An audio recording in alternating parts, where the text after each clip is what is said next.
I'm a self-advocate for people with developmental disabilities.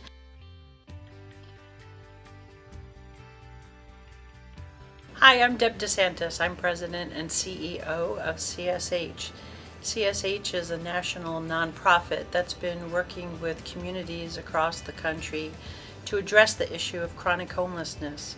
And for over 20 years, we've been quite successful. And we've had tremendous impact helping communities create supportive housing opportunities for the most vulnerable in our country.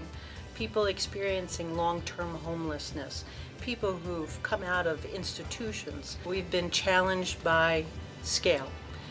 We know that we have a proven and effective intervention. We've demonstrated that community after community. We've demonstrated that through national research. But what's been lacking has been the ability to really get to scale. And at the same time, we've learned a lot about the intervention, supportive housing. And now we know that the story doesn't begin with someone's life as they're living on the street or in a shelter, but actually starts further back with their involvement in a system that doesn't work for them. And we realized along the way that one of the greatest contributors was institutions, state psychiatric hospitals, or developmentally disabled centers. We still have this issue of systems continuing to discharge people into homelessness. And so we took a step back and we thought a little differently about the intervention and a little differently about the approach, in that there's an opportunity to expand the model and expand the populations for whom supportive housing can serve.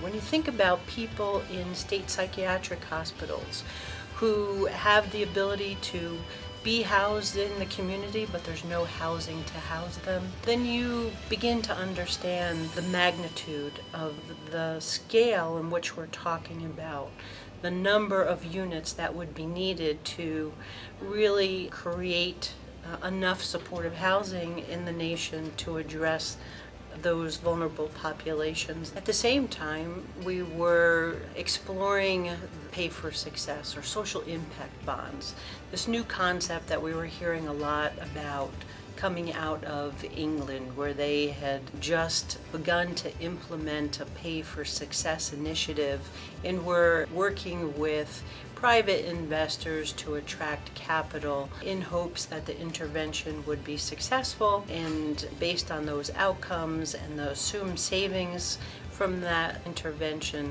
then government would be able to pay back the investors. We looked at this model and we thought it was something that we could use to scale supportive housing. And what made it even more attractive was the fact that nationally you had a lot of focus on the Olmstead mandate, getting communities to understand the need to implement Olmstead, move people out of institutions, and the federal government was investing resources in enforcing Olmstead in a number of states. CSH is very interested in getting government to think differently about outcomes, having government embrace supportive housing as an intervention. And here we have a movement, if you will, that is very focused on getting people out of institutions into housing.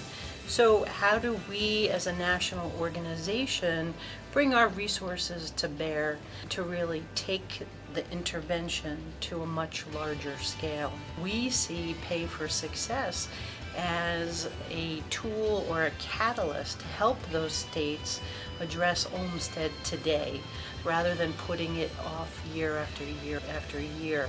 And so what CSH is doing through a variety of ways, we're engaging states to help educate them about the importance of addressing Olmstead, about their opportunity to create supportive housing, educating them about the model of supportive housing. And for those states or jurisdictions, cities that are interested in pursuing Pay for Success deals, CSH is now a national Pay for Success grantee, and we're providing technical assistance to communities that have expressed an interest in pursuing Pay for Success deals as a way of creating supportive housing for people that need to exit institutions.